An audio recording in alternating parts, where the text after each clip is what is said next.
করতে চাই যে সকল ভাইরা এই বিগত স্বৈর শাসক শেখ হাসিনাকে বিদায় দেওয়ার জন্য অকাতরে রক্ত দিয়ে শহীদ হয়েছেন, সেই সকল শহীদদের প্রতি আত্মার প্রতি মাগফিরাত কামনা করছি।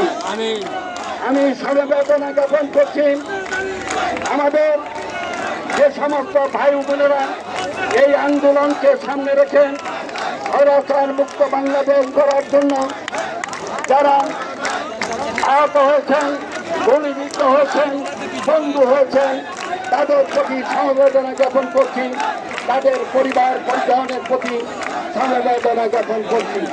প্রিয় ভাইরা, আমি বক্তব্য বাড়াবো না, আমি শুধু বলতে চাই আজকের এই দিনে আমরা যেভাবে স্বৈরাচারিণীকে বিদায় দিয়েছিলাম, ছাত্র জনতা শ্রমিক সকল মেহনতি মানুষের ঐক্যবদ্ধ আন্দোলনের মাধ্যমে আমরা সেই ঐক্যকে ধরে রাখতে চাই। বন্ধুরা আমার, এই ঐক্য ধরে রেখেন আমরা আগামী দিনে যাতে কোন নতুন করে স্বৈরাচারী সরকার সৃষ্টি না হয়, কোন স্বৈরাচার শাসক আবার না সৃষ্টি হয়, তার জন্য ব্যবস্থা গ্রহণ করব।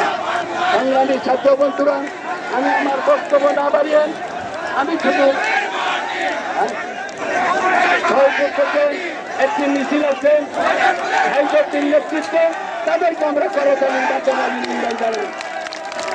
সংগ্রামী ছাত্র বন্ধুরা, আমার বক্তব্য দীর্ঘায়িত করবেন, আজকে র্যালি হবে, আপনাদের জানতে হবে এই স্বৈরাচারী সরকার শেখ হাসিনার বিদায় হয়েছে মাস্টারবাদী হিসাবে আমাদের ভারপ্রাপ্ত চেয়ারম্যান জনাব তারেক রহমানের ঐক্যবদ্ধ দূরদর্শী নেতৃত্বের মাধ্যমে আজকে এই মুক্ত বাংলাদেশে আমরা কথা বলছি।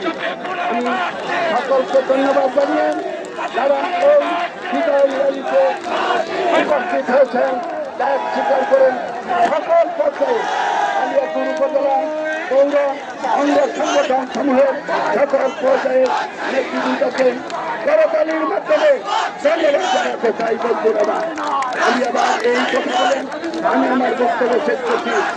আল্লাহ হাফেজ।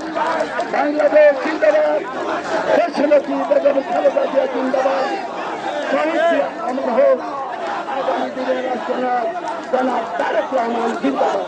আসসালামু আলাইকুম।